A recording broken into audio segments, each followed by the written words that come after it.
DK Rathi online classes में आपका स्वागत है। आज मैं आपको लेक्चर देने जा रहा हूँ 750 ईस्वी से 1200 ईस्वी के मध्य जो उत्तर भारत की राजनीतिक स्थिति थी उसके बारे में। मैंने आपको इससे पहले इसी समय काल के 2 वीडियो अपलोड कराए हैं और आप लोगों ने संभवतः उन्हें देखा भी होगा, नहीं देखा तो देख लीजिए।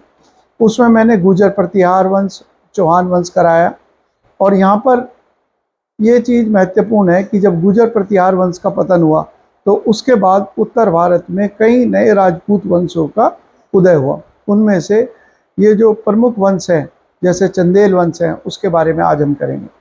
मेरा नाम इंजीनियर डीके राठी है और मैं एक लेखक और शिक्षक हूँ। मैं आप लोगों को जो ये लेक्चर्स जब कराता हूँ तो पीडीएफ के माध्यम से पढ़ाता हूँ। वो पीडीएफ जो है मैंने अपनी इसी किताब से लिए हुई है। ये 9th एडिशन है, ऊपर लिखा हुआ है, और स्नेहा पब्लिकेशन के द्वारा प्रकाशित है। ये ऑनलाइन और ऑफलाइन दोनों तरीके से उपलब्ध है। साथ ही इसमें प्रत्येक चैप्टर के बाद विषयवार क्वेश्चन भी हैं और ये क्वेश्चन मैंने 2022 तक जितने भी प्रमुख वनडे एग्जाम हुए हैं उनमें आए हुए प्रश्नों को मैंने किताब के अंदर शामिल किया।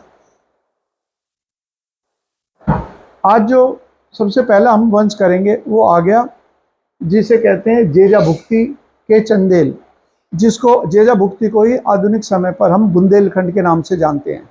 तो जेजा भुक्ति इसका नाम संभवतः इसलिए पड़ा क्योंकि इस वंश का जो संस्थापक था उसका नाम है ननूक और ननूक का जो पोता है उसका नाम जेजा था, जिसकी वजह से इसे जेजा भुक्ति के नाम से जाना गया। अब जब मैं आपको बुंदेलखंड के इस प्रमुख वंश के बारे में कराऊंगा तो उससे पहले मैं चाहूँगा आप लोग इसे मैप के ऊपर देख लें कि बुंदेलखंड जिसे हम कहते हैं वो असल में है क्या। क्या केवल उत्तर प्रदेश में है? नहीं, ये उत्तर प्रदेश और मध्य प्रदेश दोनों राज्यों के जो सीमावर्ती जिले हैं उन्हीं को बुंदेलखंड के नाम से जाना जाता है।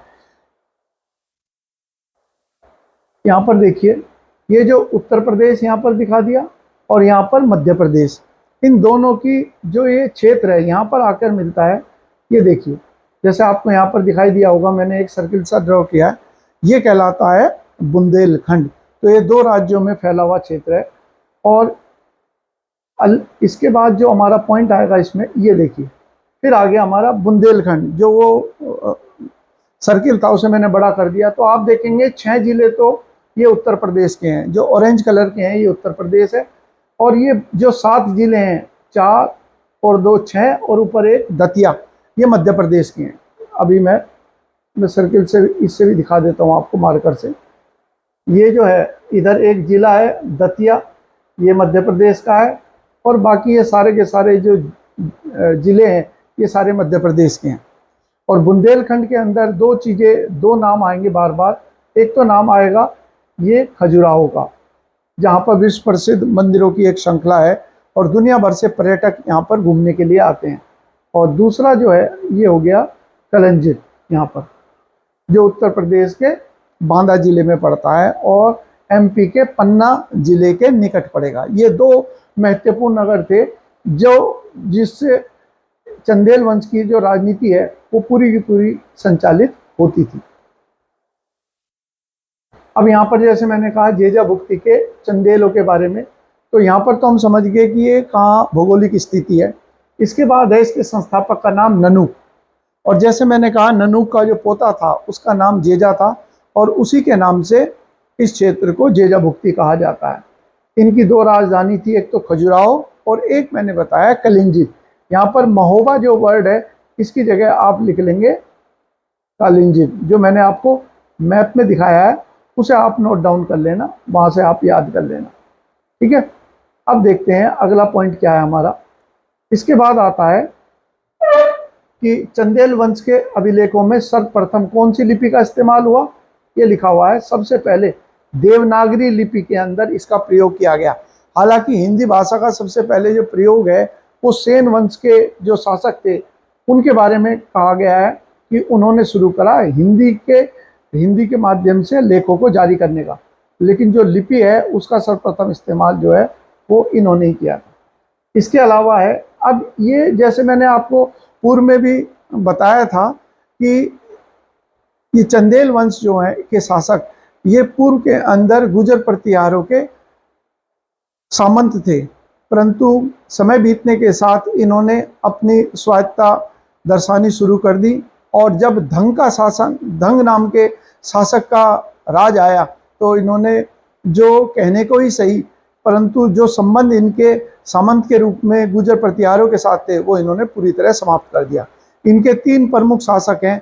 एक तो नाम आएगा यशोवर्मन, एक दूसरा नाम आएगा धंग का, और तीसरा जो है विद्याधर। ये 3 प्रमुख शासक हैं इनके, उनके बारे में ही पढ़ेंगे। अब इसको जब हम पढ़ते हैं हिस्ट्री के अंदर, तो किस किस कारण से पढ़ते हैं, क्या चीज़ महत्वपूर्ण है। तो एक तो ये है कि यहाँ पर खजुराहो के अंदर जो प्रसिद्ध मंदिरों की श्रृंखला है, उनका निर्माण किसने कराया। यूपीएसआई के एग्जाम में पूछ लिया, अधिकांश मंदिरों का निर्माण या तो यशोवर्मन दे देंगे या फिर धंग दे देंगे। ये 2 बाप बेटे थे शासक, जिनके समय पर सबसे ज्यादा मंदिरों का निर्माण खजुराहो के अंदर किया गया। और यह मंदिर शैव और जैन यानी कि 2 संप्रदाय से संबंधित थे। इसके अलावा इन मंदिरों को यूनेस्को के द्वारा विश्व धरोहर स्थल का दर्जा भी प्रदान किया गया है। तो ये भी हम जानते हैं, यूनेस्को जो है विरासत स्थल का दर्जा देता है, चाहे तो मानव निर्मित कोई निर्माण हो, अन्यथा कोई प्राकृतिक आवास हो। इसके अलावा यहाँ के जो प्रसिद्ध मंदिर हैं उनके नाम दे रखे, जैसे कंदरिया महादेव, 64 योगिनी, चित्रगुप्त, मतंगेश्वर। और इसके अलावा भी कुछ मंदिरों के बारे में पढ़ेंगे, जैसे कि विश्वनाथ मंदिर है, जो सबसे भव्य मंदिर माना जाता है। वो उसका निर्माण किसने कराया, वो उसके बारे में भी हम इसके अंदर पढ़ते हुए चलेंगे। अब इसके बाद जो प्रमुख शासक है, जैसे मैंने आपको कहा कि यहाँ के जो प्रमुख शासक हैं, उनमें पहला नाम जो आता है, ये आता है यशोवर्मन का। आप ये कंफ्यूज बिल्कुल मत होइएगा कि एक यशोवर्मन शासक जो है, जो सबसे आखिरी प्रतापी शासक था हर्षवर्धन के बाद कन्नौज पर राज करने वाला, वो हम कहते हैं यशोवर्मन। लेकिन ये यशोवर्मन जो है, नाम तो समान है लेकिन ये भिल है, ये चंदेल शासक है। और वो यशोवर्मन जो था, वह था कन्नौज का शासक, जिसके बारे में मैंने आपको पढ़ाया था कि उसके समय पर वाकपति नाम के विद्वान ने गोडवाहो नामक प्रसिद्ध पुस्तक की रचना करी थी। तो यहाँ पर है यशोवर्मन। यशोवर्मन के बारे में क्या क्या पॉइंट है, ये एक साम्राज्यवादी और कुशल शासक था, और इसने कन्नौज के ऊपर भी हमला कर दिया। हालांकि कन्नौज के गुर्जर प्रतिहारों के सामंत थे, लेकिन इसने कन्नौज पर हमला किया और वहाँ से एक विष्णु जी की मूर्ति लेके आए। और वो विष्णु जी की मूर्ति के उन्होंने बैकुंठ, ये जो विष्णु है या बैकुंठ की मूर्ति कहा जाता है, इसे स्थापित करा। और साथ ही साथ एक प्रसिद्ध मंदिर का निर्माण कराया, जिसको कहा जाता है क्या, इसको लक्ष्मण मंदिर के नाम से जाना जाता है। तो प्रसिद्ध मंदिर जो इसने निर्माण कराया, उसमें एक तो विष्णु का मंदिर है और एक लक्ष्मण मंदिर है। अगला जो शासक है धंगदेव, ये अपने पिता से भी ज्यादा योग्य और साम्राज्यवादी सिद्ध हुआ। इसने क्षेत्र का विस्तार बहुत अधिक करा, और यहाँ तक कि पूर्व के अंदर बंगाल और पश्चिम में गुजरात और उत्तर में गंगा जी और दक्षिण में जो महानदी है, ये इसी इतने विशाल क्षेत्र का स्वामी जो है वो धंग बना। यहाँ पर देखेंगे जरा, जैसे मैंने आपको बताया कि किन किन क्षेत्रों के अंदर ये स्वामी था, अभी मैं कराता हूँ आप। यहाँ पर देखिए, तो ये जो क्षेत्र था जिसमें मैंने कहा कि इसका प्रभाव था, वो कौन कौन से क्षेत्र हो गए। एक तो गंगा जी जो है, वो ये गंगा जी है जो हमारी पवित्र या राष्ट्रीय नदी का दर्जा है ये। और महानदी जो है ये पड़ती है, ये ओडिशा है, तो महानदी यहाँ पर। और बंगाल जो है ये पड़ गया, तो बंगाल से लेकर और ये गुजरात तक का क्षेत्र जो है, इस संपूर्ण क्षेत्र का स्वामी था धंग। तो धंग जो है सबसे प्रतापी शासक हुआ चंदेल वंश का, और सबसे ज्यादा मंदिरों का जो निर्माण है वो भी किसके समय पर हुआ, वह भी धंग के शासनकाल के दौरान ही हुआ। तो यहाँ पर हमें इस चीज का ध्यान रखना है धंग के बारे में। अधिकांश मंदिरों का निर्माण देखिए, यूपीएसआई का वो अगर यशोवर्मन ना दे और खाली धंग दे तो इसका नाम, और अगर 2 शासकों के नाम दें कि बताइए दोनों के दोनों, तो हमारा उत्तर दोनों ही होगा। और चंदेल राज्य अपने सर्वोच्च पर पहुंच गया, और इसने कई सारे मंदिर, खजुराहो का जो सबसे प्रसिद्ध मंदिर है वह है विश्वनाथ मंदिर। इसके अलावा कुछ और भी मंदिर हैं जिनका निर्माण कराया गया, उनके मैं नाम लिख देता हूँ, वो आप लोग नोट डाउन कर लें। विश्वनाथ मंदिर हो गया, और एक हो गया जिन नाथ मंदिर, एक जिन्नाथ मंदिर है, एक वैद्यनाथ मंदिर। ये खजुराहो के प्रसिद्ध मंदिर है जिसके निर्माण का श्रेय जो है वो गंगदेव को दिया जाता है।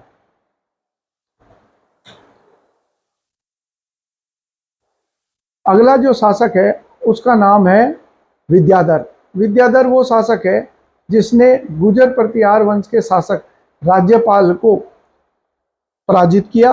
उसका कारण ये था कि जब महमूद गजनी ने कन्नौज पर हमला किया तो गुर्जर शासक राज्यपाल सामना करने के बजाय उसने आत्मसमर्पण कर दिया। इसीलिए सजा देने के लिए विद्याधर ने, यहाँ पर देखिए विद्याधर है, उसने राज्यपाल की हत्या करी। ये तो हमारे लिए खैर इतना महत्वपूर्ण नहीं है, उसमें महत्वपूर्ण है इसके अलावा उसने एक प्रसिद्ध मंदिर बनवाया जिसका नाम है कंदरिया महादेव मंदिर। ये इंपॉर्टेंट कर लेना। और साथ ही साथ एक और पॉइंट हम यहाँ पर लिख देंगे, ये वो समय है देखिए 1000 से लेकर 1035 और भारत के ऊपर 17 हमले करे महमूद गजनी ने 1000 से लेकर 1025। तो राज्यपाल को तो इसने सजा दे दी। उसके बाद फिर जब महमूद गजनी ने फिर हमला किया इस क्षेत्र में तो विद्याधर ने उसका साहस से मुकाबला करा और अंततः दोनों के बीच में एक शांति समझौते से युद्ध समाप्त हुआ। तो हम कह सकते हैं कि विद्याधर भी वो प्रमुख शासक है भारत का जिसने महमूद गजनी का सफलतापूर्वक सामना किया। वो पॉइंट आप इसके अंदर लिख लेना, जोड़ लेना, वो मैंने यहाँ पर नहीं दे रखा जैसे मैंने, और जो मैं बता भी रहा हूँ कुछ पॉइंट्स एक्स्ट्रा रहते हैं उन्हें आप करते हुए चलें। इसके बाद एक इम्पोर्टेंट आखिरी जो इम्पोर्टेंट शासक है या अंतिम जो शासक है इनका वो है परमार्दी देव। परमार्दी देव कौन था? परमार्दी देव जो व्यक्ति था, इसके समय पर इसके दो प्रमुख भाई जो है वो इसके सेनापति थे जिनका नाम है आला उद्दल। आला उद्दल के बारे में जो कोई नहीं जानता उन्हें मैं बता दूं कि हरियाणा और पश्चिमी उत्तर प्रदेश के अंदर एक गाने की शैली है जिसे रागनी कहते हैं। और रागनी की हमारे इस पूरे क्षेत्रों के अंदर बड़ी प्रतियोगिताएं होती हैं, हर गांव में प्रमुख हमारे यहाँ आयोजन होता है। और रागनी के अंदर एक प्रमुख विषय जब वीरता की आती है तो आला उदल की रागनी बड़ी विख्यात है। आला उदल जो वो थे जिन्होंने तुमल के युद्ध में पृथ्वीराज चौहान के साथ 1181 में भीषण युद्ध लड़ा और उस युद्ध के अंदर ये दोनों भाई वीरगति को प्राप्त हुए। तो ये सवाल जरूर आ सकता है कि बुंदेलखंड के जो महानायक हैं, जैसे हम झांसी की रानी की बात करते हैं तो वह भी कौन थी? वह भी बुंदेला थी। तो उनके बारे में हमने देखा कि वीर रस की कई सारी कविताएं जो है झांसी की रानी को समर्पित है। वैसे ही है तो ये बुंदेलखंड के, लेकिन जैसे मैंने कहा पश्चिम उत्तर प्रदेश और हरियाणा, यहाँ पर जो रागनी है उसके अंदर वीरता से संबंधित बहुत सारी रागनियाँ जो हैं इन दोनों को समर्पित हैं। ये पॉइंट मैंने यहाँ पर दिया हुआ। अब अगला जो है इसके अंदर तो चंदेल वंश के बारे में जितनी महत्वपूर्ण चीज़ें थी वो हमने यहाँ पर कंप्लीट करी। अब अगले जो है उनके बारे में देखते हैं।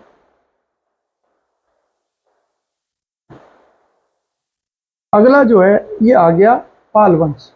जैसे आप देख पा रहे हैं जो पाल वंश था इनका शासन किस क्षेत्र में था, कहाँ ये प्रभावी थे? तो पूर्वी जो भारत है उसके अंदर बंगाल, बिहार और समीवर्ती जो क्षेत्र है उसके ऊपर एक विशाल साम्राज्य की स्थापना करी पाल वंश के शासकों ने।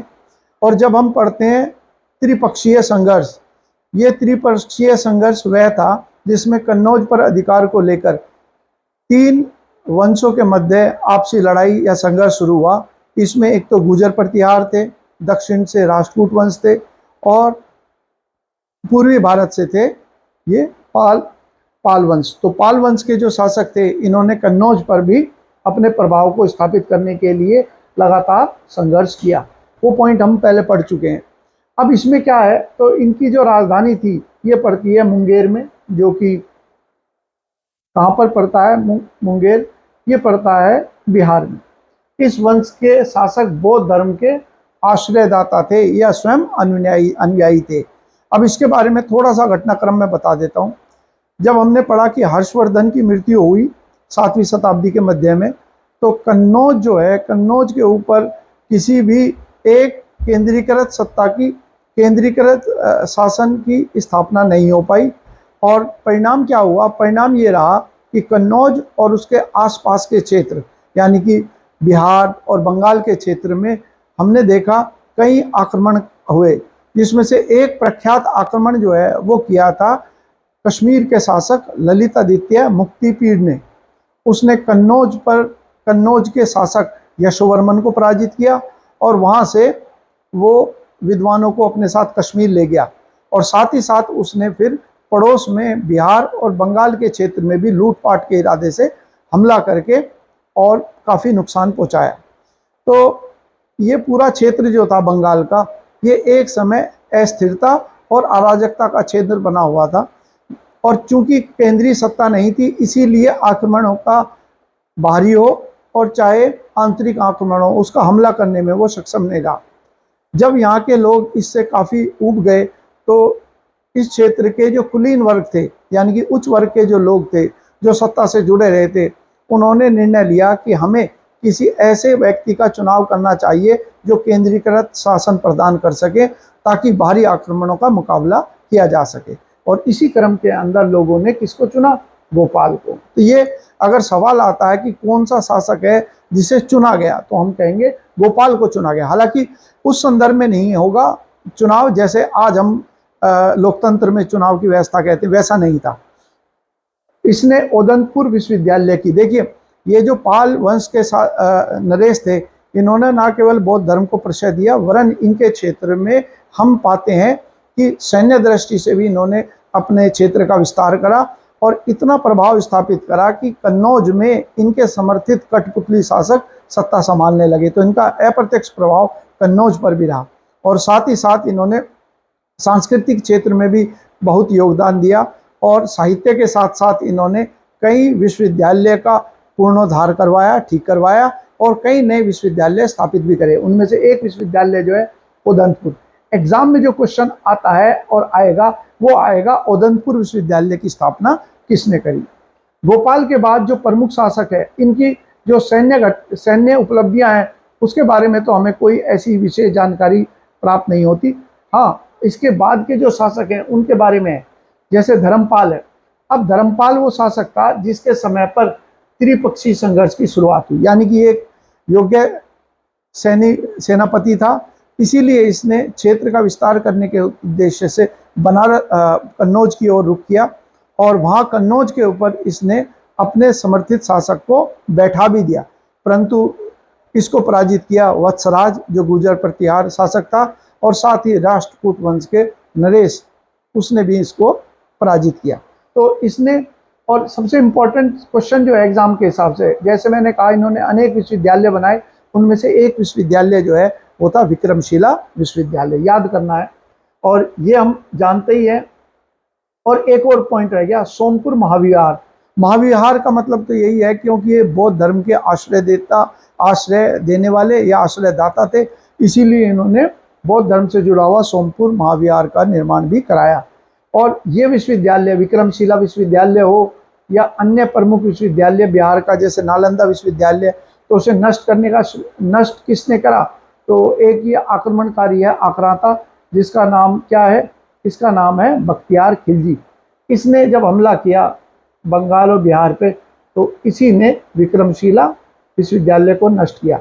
और साथ साथ हम जानते हैं नालंदा विश्वविद्यालय को भी। कन्नौज पर अधिकार के दौरान छिड़े त्रिपक्षीय संघर्ष। अगर सवाल आता है त्रिपक्षीय संघर्ष में किस पाल नरेश के समय शुरू हुआ, तो धर्मपाल।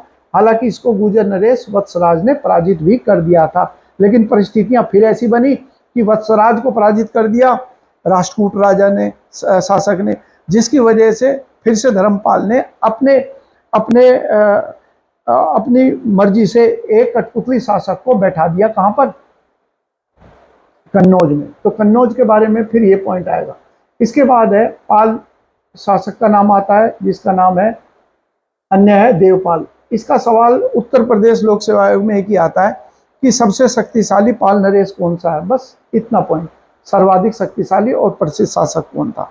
फिर आता है एक पॉइंट जिसका नाम है महिपाल। महिपाल के बारे में सबसे इंपॉर्टेंट क्वेश्चन, यहाँ तक कि एसएससी में भी आ चुका है कि कौन सा शासक था जिसके समय पर दक्षिण के चोल नरेश राजेंद्र चोल ने हमला किया उत्तर भारत में और यहाँ के किस शासक को पराजित किया? तो पाल वंश का शासक था जिसका नाम था महिपाल, जिसे इसने पराजित किया। और ये चोल नरेश कौन थे? तो जैसे हम पहले भी मैं जिक्र कर चुका हूं, तो मैं यहाँ पर बता देता हूं कौन सा है। तो ये जो क्षेत्र है हमारा, जिसमें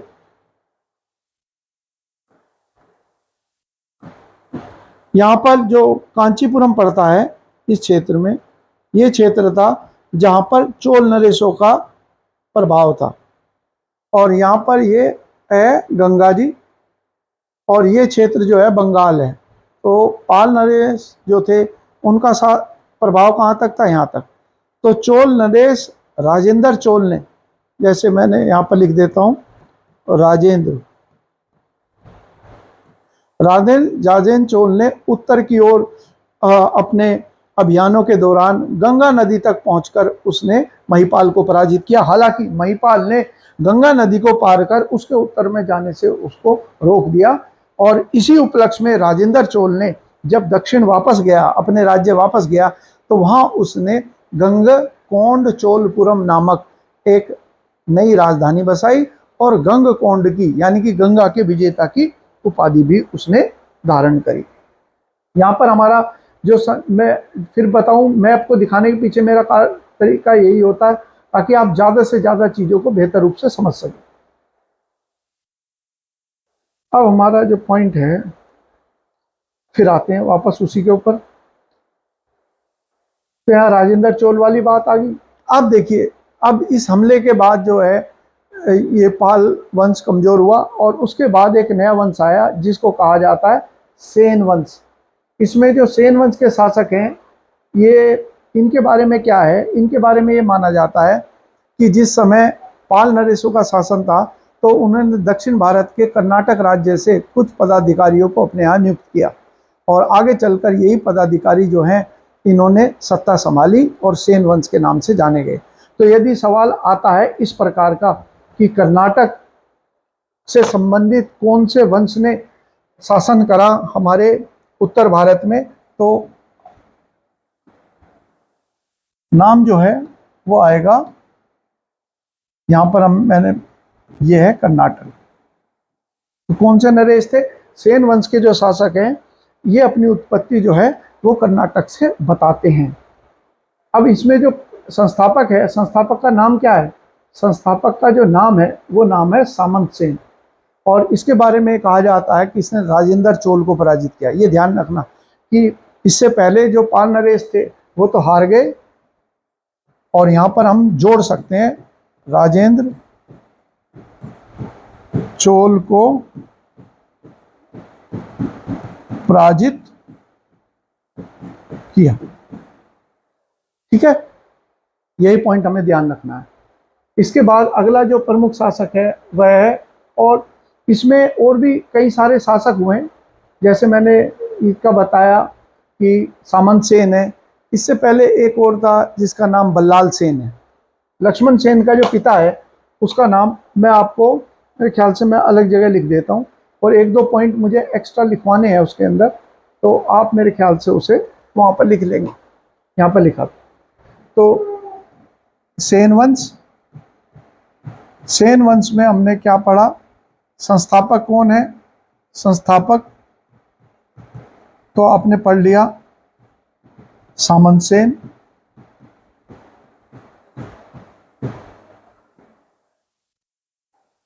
इसने राजेंद्र चोल को पराजित किया।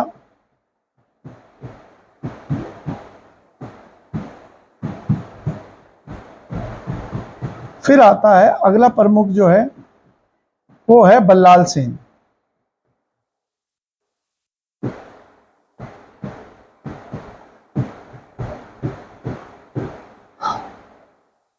बल्लाल सेन ने दो किताबें लिखी। एक मैं अभी, हाँ, ये है अद्भुत सागर। एक नाम मुझे अभी ध्यान नहीं आ रहा, अद्भुत सागर कोई कर लेते हैं। इससे इसलिए जुड़ेंगे क्योंकि ये किताब जब पूरी हो पाती उससे पहले ही बल्लाल सेन की मृत्यु होगी, इसीलिए अद्भुत सागर ये ग्रंथ हैं, कई ग्रंथ इसने लिखे, उनमें से एक ग्रंथ है अद्भुत सागर, और अद्भुत सागर को पूर्ण किया लक्ष्मण सेन ने।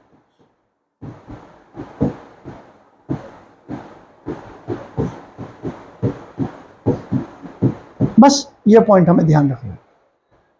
जो अलग से मैं आपको कह रहा था कि अलग से हमें एक पॉइंट ध्यान रखना है, वो यही रहेगा। इसके बाद आ गया अगला बिंदु, फिर आ गया लक्ष्मण सेन के बारे में ही बस आपको ध्यान रखना है कि उसका दुर्भाग्य रहा कि बख्तियार खिलजी ने उसी समय पर बंगाल पर हमला किया, और जिसकी वजह से यह पराजित हुआ, और ये अंतिम हिंदू शासक सिद्ध हुआ लक्ष्मण सेन। लक्ष्मण सेन की उपलब्धियों में क्या है, सबसे इंपॉर्टेंट क्वेश्चन जो है, इसके दरबार में गीत गोविंद का रचयिता रहता था जिसका नाम है जयदेव।